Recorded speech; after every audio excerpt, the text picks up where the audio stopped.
কি হয়েছে? আপনারা এইভাবে কান্না করছেন কেন? একটা ছেলে আমার টাকার ব্যাগ নিয়ে চলে গেল। আজকে আমার ছেলের হার্ট অপারেশন হবে, তা আমি টাকা তুলতেছিলাম, কিন্তু আমার সব টাকা চলে নিয়ে চলে গেল। আমি আমার ছেলের অপারেশন কি দিয়ে করব? আপনারা এখানে নতুন নাকি? এখানে গুন্ডাদের ভীষণ উৎপাত। একা কেউ এখানে সোনা দানা টাকা পয়সা নিয়ে বেরোয় না, বেরোলেই বিপদ। আর আপনারা সেই ভুলটাই করেছেন। আপু, আমাদের কিভাবে বসে থাকলে হবে না, আমাদেরকে কিছু একটা করতেই হবে। তুমি একটু বসো, আমি আসছি। এই মেয়েটা আপনার বোন নাকি? না, এর সঙ্গে আমার হসপিটালে পরিচয় হলো। মেয়েটি ভীষণ ভালো, ও আমাকে অনেক হেল্প করেছে। ও, বুঝলাম। এখন আমি কি করব, কোথায় যাব? আপনি কিছু বলেন না, আমি এখানকার কিছুই চিনি না। আপনি এখানে কান্না করে কিচ্ছু হবে না। তার থেকে এক কাজ করুন, সামনে পুলিশ স্টেশন আছে, সেখানে গিয়ে কমপ্লেন করুন।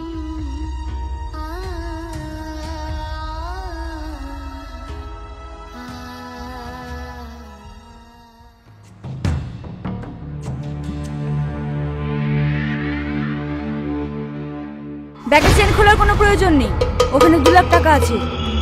তুই জানলে কি করে এখানে 2 লাখ টাকা আছে? তা আমি সব জানি, অনেক কষ্ট করে ওকে এখানে নিয়ে এসেছি। সত্যি তোর জবাব নেই। ছাড় এসব কথা, এখান থেকে চল। হ্যালো,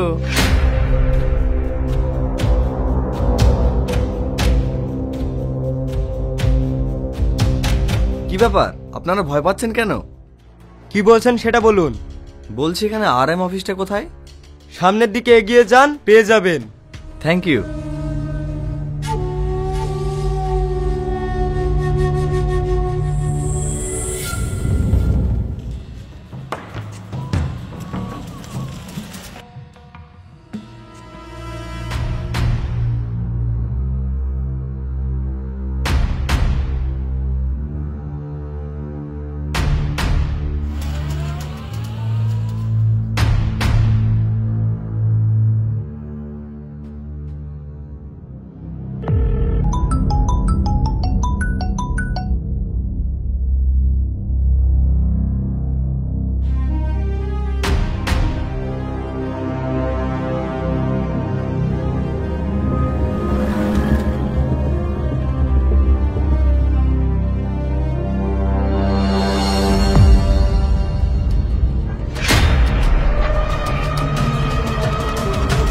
এই ভাই, আপনারা নিজেদের মধ্যে এভাবে ঝগড়া করছেন কেন? ছাড়ুন। এই তোরা কি করছিস? ছাড়। এই তোরা যা, আর তোরাও যা।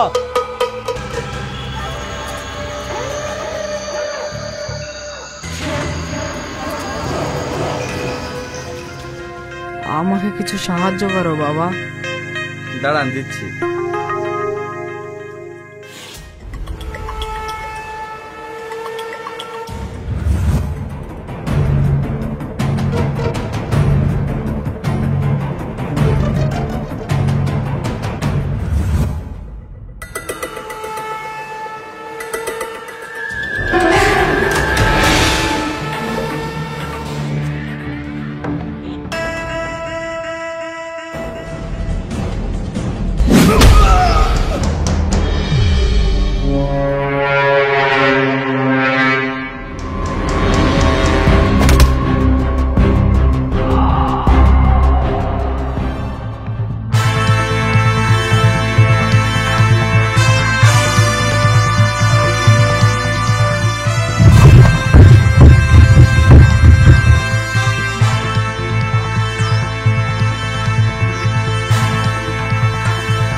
আর কখনো আমার সামনে আসার চেষ্টা করিস না, শালা প্রাণে মেরে দেবো, কারণ আমি তোদের বাপ।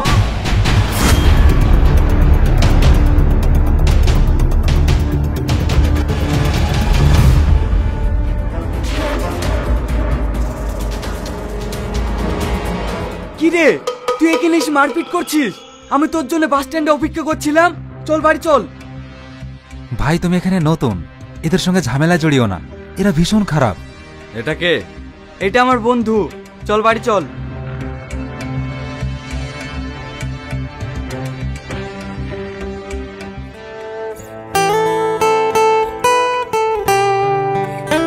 তোর বাড়ির সবাই কেমন আছে?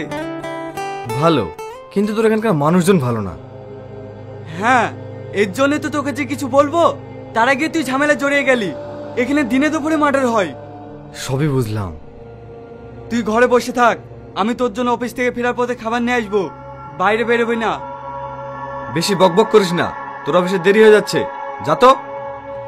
তোর তো বলেই ছুটি। আমার ভরসা এখানে আঙ্কেল তোকে পাঠিয়েছে, আর এখানে এসেই ঝামেলার সঙ্গে জড়িয়ে গেছিস। এটা যদি আঙ্কেল জানতে পারে তাহলে আমি আঙ্কেলকে কি জবাব দেব? বেশি জ্ঞান দিতে হবে না, যা। ঠিক আছে, যাচ্ছি।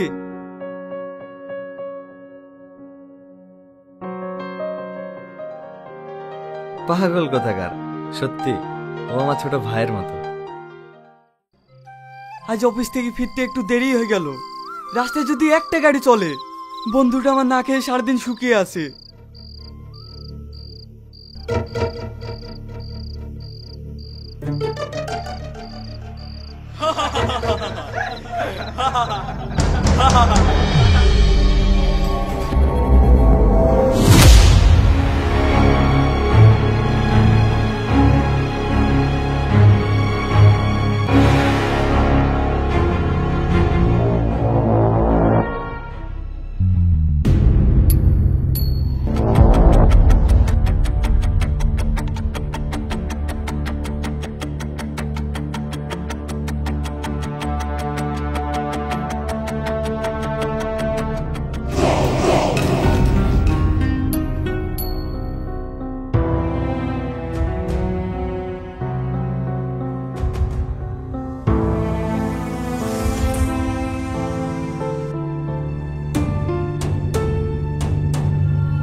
তুই ঘরে বসে থাক, আমি তোর জন্য অফিস থেকে ফেরার পথে খাবার নিয়ে আসবো। বাইরে বেরোবি না।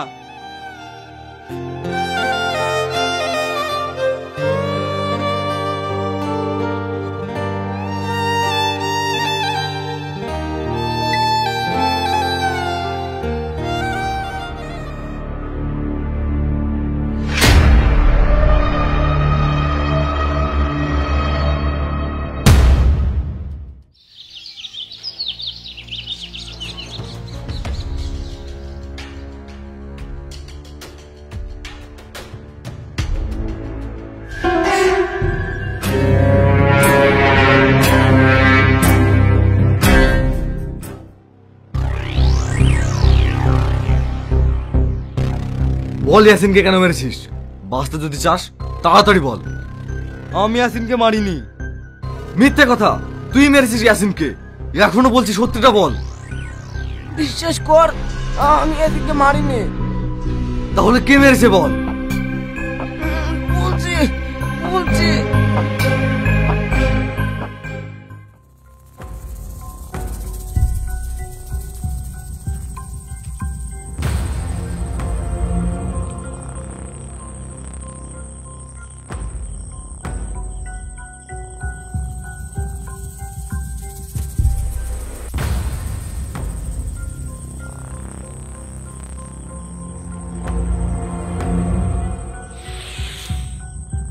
রাজ, যেভাবেই হোক আজকে রাতের মধ্যে মালগুলো পাচার করতে হবে।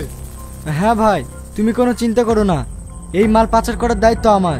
আচ্ছা ঠিক আছে, পাচার হয়ে গেলে তো কালকে পার্টি হবে।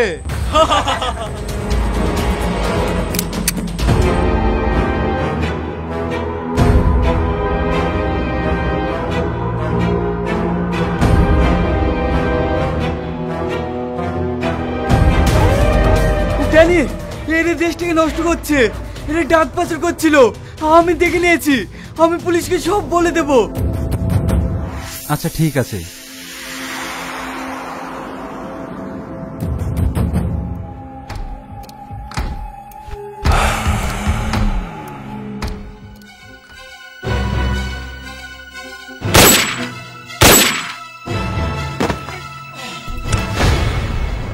শালা, তোদের একটা দায়িত্ব দিলে ভালোভাবে হয় না। এসব কথা যদি পুলিশের কাছে বলে দিত তাহলে কি হতো? সরি ভাই, ভুল হয়ে গেছে, আর কখনো হবে না।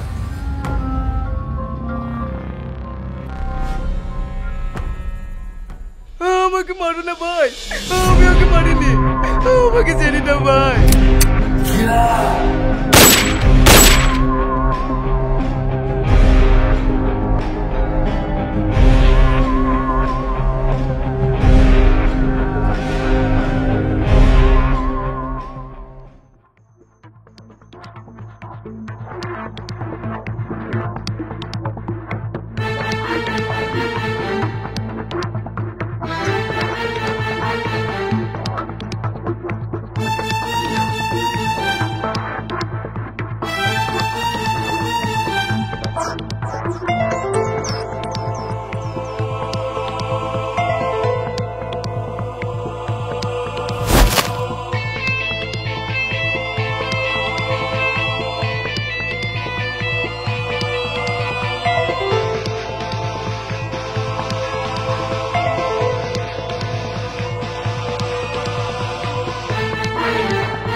ব্যাপার, তুই আমার রুমে? এখানে ঢোকার পারমিশন তোকে কে দিল? তার আগে বল, ইয়াসিনকে কেন মেরেছিস? তুই হয়তো জানিস না, আমার পথে যে কাটা হয়ে দাঁড়ায় তাকে আমি শেষ করে দিই। কিন্তু ইয়াসিন তো তোর বন্ধু ছিল। শুধু বন্ধু কেন, আমার পথে যদি আমার নিজের বাপও আসে তাকেও আমি শেষ করে দিই। তুই অনেক বড় ভুল করেছিস, এই ভুলের কোনো ক্ষমা নেই।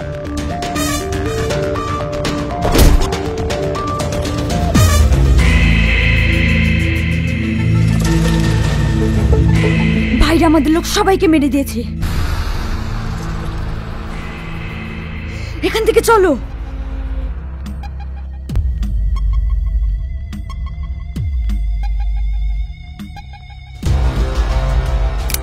ড্যানি!